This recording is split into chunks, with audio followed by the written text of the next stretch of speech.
Good evening, everybody. Welcome back to another episode of The Silver Pen. I am Jennie Simmons, and I'm a DMC major. I'm Emily Baker, and I'm also a digital media communications major. Please bear with us, ladies and gentlemen. I know we look a little soggy right now, but it is raining outside. And we are going to get through this. It's also very icy and very snowy, so yes, it is. Good times. Grand Post-snow times. week. But we are still here doing our podcast, and today we are going to be talking about the 98th annual Oscar nominations. Yes! We're going to be discussing about 3 different categories today, and we're going to give our predictions on who we think deserves to win. We may not agree, but that's okay. We're going to duke it out a little bit if we have to. I think our opinions on whoever we think should win certain categories is just based off of our taste for certain movies and films and types of films. So very true. And also the films that we have seen, because I'm not going to lie, y'all, I have not seen all of these. Yeah, I haven't either. But from what I've seen, I can make some maybe accurate predictions, but we're really only going to be talking about the ones that we truly know and have seen. So yes. So our first category, nominations for Best Film Editing, and those nominations are F1, Marty Supreme, One Battle After Another, Sentimental Value, and Sinners. So Jennie, you go first. Who do you think deserves to get Best Editing? I know who you want to win, and I'm going to have to politely disagree because I want Sinners to win. See, I want F1 to win. My story with F1 is I'm a F1 fan in general anyways, and so when I saw the movie, it was shortly after I just became a fan of the sport anyways, and I grew a love even more for F1 after watching the movie because just the visual effects, they were so good. Like, the racing scenes were enhanced because of the editing, and it made me feel like I was actually in the race with every driver.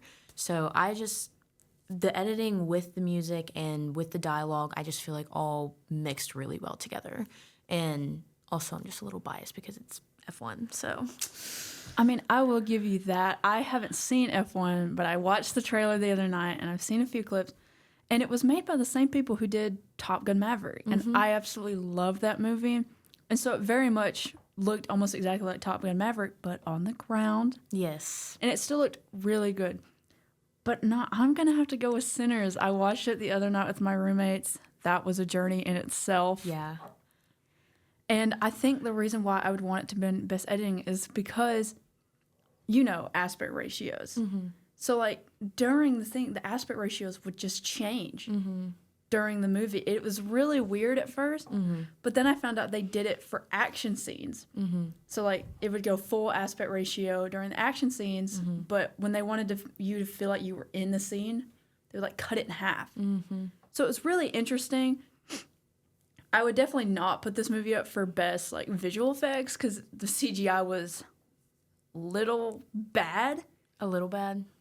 Just a little bit. When the vampire dies at the end, it looks very cringy. I've never seen Sinners, so I'm not going to sit here and make a judgment on it. I've only seen, maybe one clip of it, and it was, it's, the dancing scene, I think. It's that song. Everybody makes, a meme out of it. They're like, if I heard this outside of my house, I would also go out there and dance with it, too. I don't know what it's talking about. But no, it's like the road to Dublin. It's like when the Irish guy is singing and he's doing a little jig outside. It does remind me of being in a pub or something. I feel like I would hear that in a pub or something. Well, it is because they're actually dancing outside of a pub or a juke shack or whatever they called it or something like that. That's what they're doing. That's funny. Yeah. No, it was an interesting movie to watch, but just because of the aspect ratio thing, I would have to give it to Sinners. Yeah. I know a little bit about aspect ratio. Can you explain again what aspect ratio is? So, okay, I'm sorry. Shout out to Dr. Camp. I'm sorry if you watch this. It's going to be a very crude explanation with no techie terms, but it's been a couple years since I've taken visual storytelling, so. Yes. Hey, we'll learn it in documentary filmmaking this time. But aspect ratio is basically how much of the screen the actual film takes up. So we're used to widescreen films with the film taking up every inch of our TV. That's full aspect ratio. Okay, yes. But for Sinners, the black bars, they suddenly appear at the top of the screen, and when they take a sliver, that's what I mean by aspect ratio. Yes. It's how much the film is taking up on your TV screen. I mean, I'll give it to them. Like, nobody really thinks about aspect ratios anymore when it comes to editing. They're not very, at least I don't feel like they're as intentional as they are, I guess, as they were with Sinners either. So I'll give it to them on that. I'll maybe have to go and watch it. My roommate has seen it, and she told me, she was like, she's a horror movie person, and she was like, it wasn't my most favorite. She was like, but she's like, you should still watch it if you feel like watching it. I was like, maybe someday, but yeah. I mean, I would definitely say give it a try. It's interesting. Soundtrack's great and all that. But it's not really a horror film. It's like a little thriller. I just heard it's very gory. It is extremely gory. And but that's where it gets me. I can't do gore. It's gory to the point that it just looks fake. All the blood looks completely fake. I've like seen like stills of like the film of the gore scenes, and I'm like, that looks like it's like pushing it for me. But I've also watched Stranger Things. So I think if I can do Stranger Things, I could probably handle Sinners fairly well, but I think you could. It really, the gore happens the last like maybe 30 minutes of the movie. oh, really? It's not even the whole movie. Everything goes down maybe the last 30, 45 minutes. It's a lot of exposition. I see. Well, you should definitely give F1 a try. I do. I actually now want to watch it. It's so good. And they actually have the like real life F1 drivers in the movie as well. So it's like the main character guy who is on like the fake racing team. He's actually racing with the other actual like professional drivers. And I could go into that so much more, but we can get into that maybe in another podcast or another time. So Exactly. When we have more time to chit chat. for sure. But yeah, our next one, which I'm actually the one most excited for, is we're going to talk about nominations for Best Original Song. Yes. And our nominees for that are Dear Me from Diane Warren, Relentless, Golden from K-Pop Demon Hunters, Good one. I Lied to You from Sinners, Sweet Dreams from Viva Verde, and Train Dreams from Train Dreams. So, do you have potentially a differing opinion on Best Original Song for the nominations? I'm going to go with it. Golden from K-Pop Demon Hunters Okay. is mine. That's all also the mine. way. Yes, that's mine as well.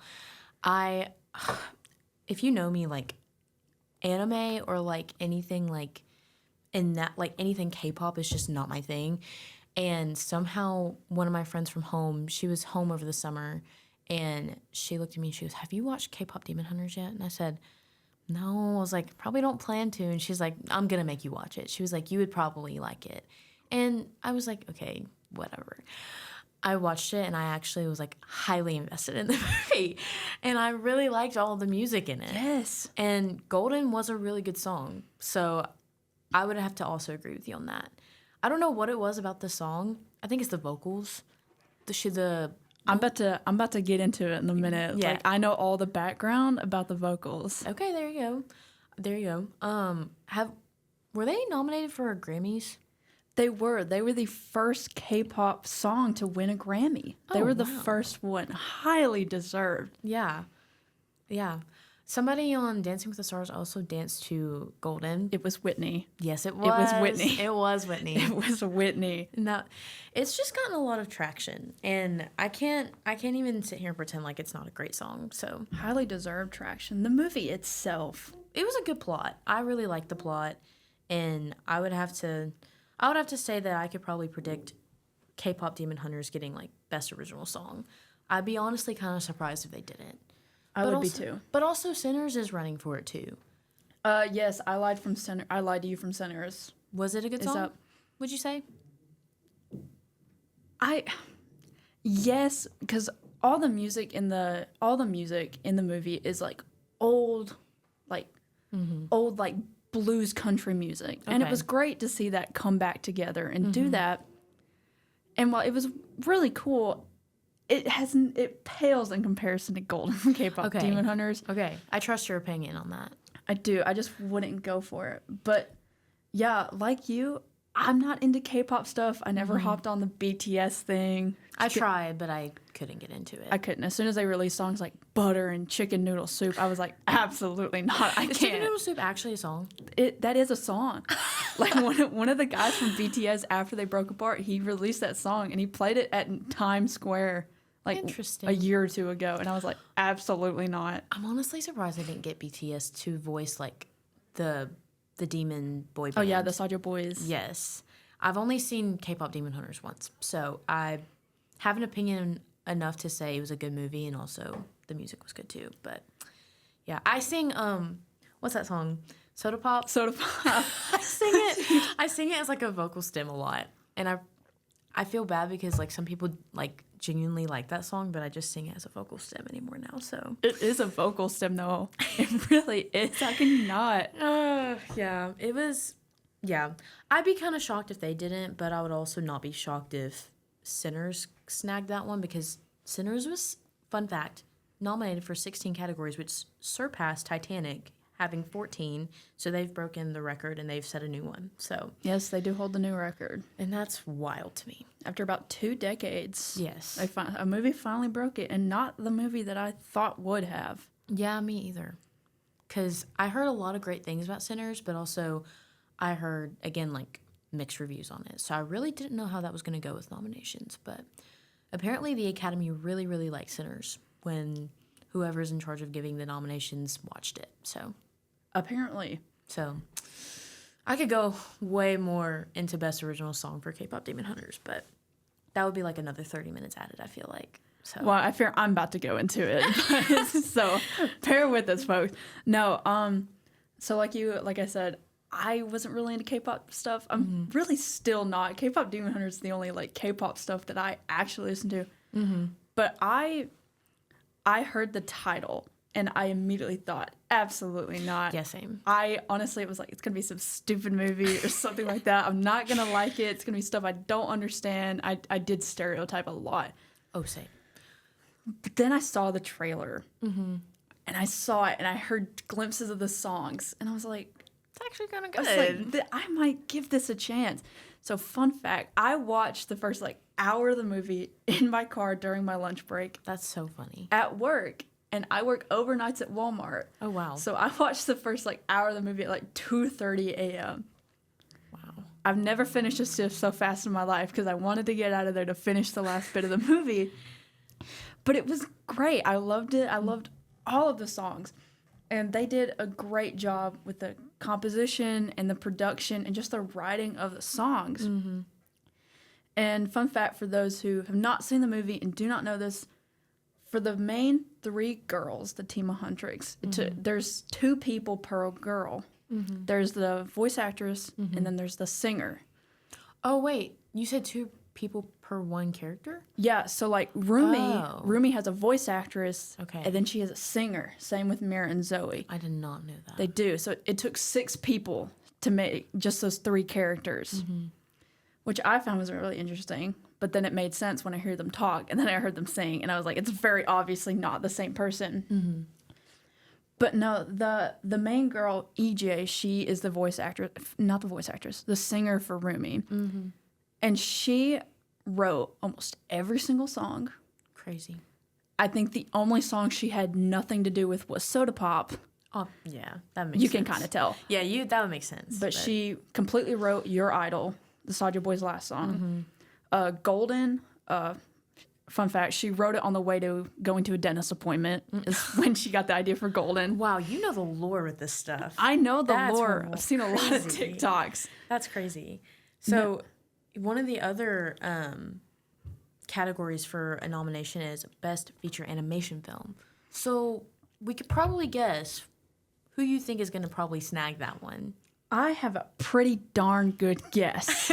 Who do you think, Jenny? I do. I fear it's going to be K-pop Demon Hunters again. Who are the other nominees, though, for it?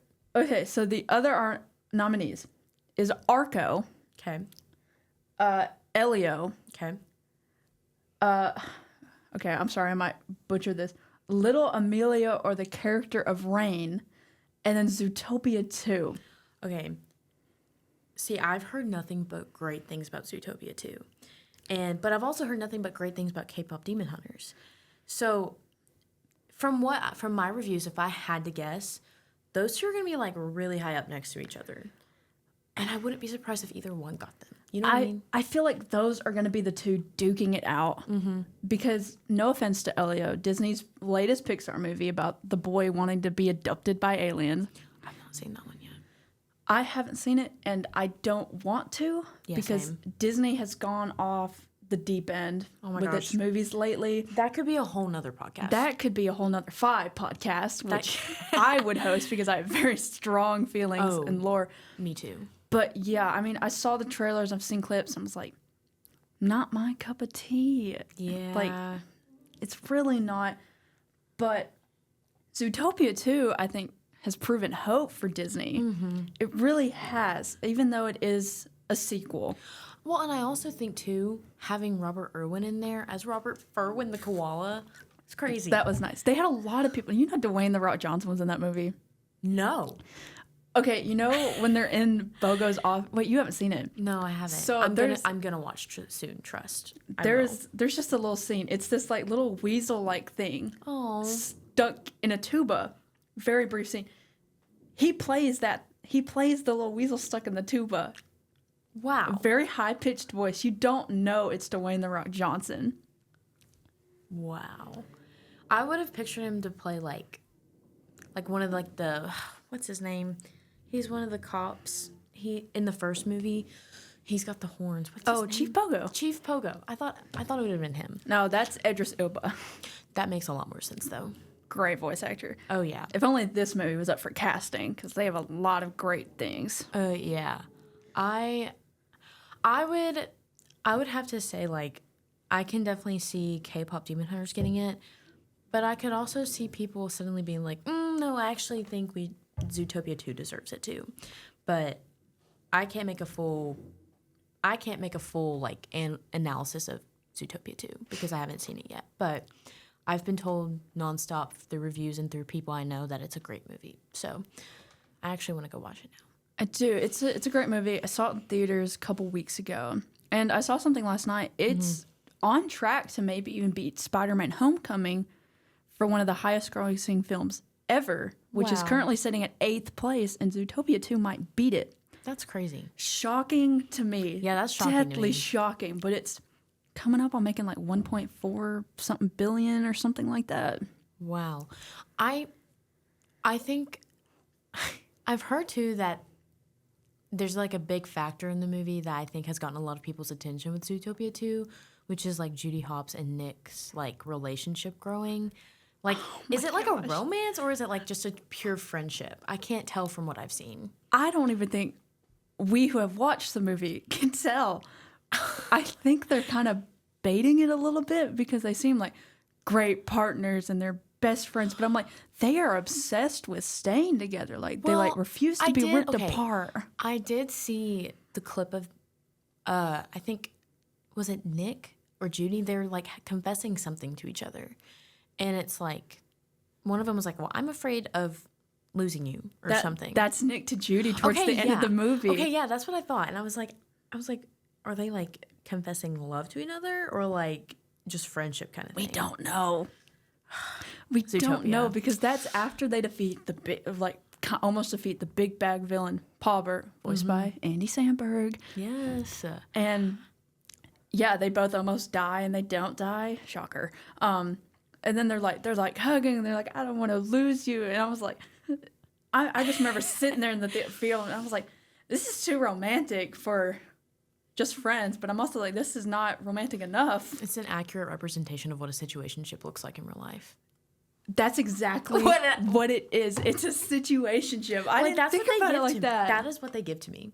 But yeah, that's just my opinion. But I feel like in all, like, no matter like who you are, like everybody's opinions are going to be like slightly different. I mean, ours were different on best editing.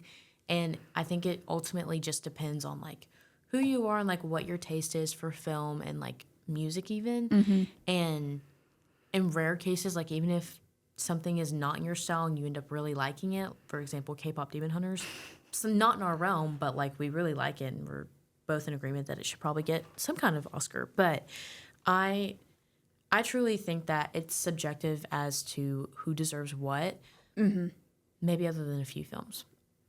Some things I'm like, that's just a given that it deserves certain things, but I think in the end, like, the Oscars, they're going to choose whoever they feel is best for certain awards. And unfortunately, yes. And, like, I went on about this in my article that I wrote like last week. They're going to decide like, I want to acknowledge this artist who made this film or this thing, or they may not. But, it's ultimately up to the Academy to decide like they deserve this and they're going to get this.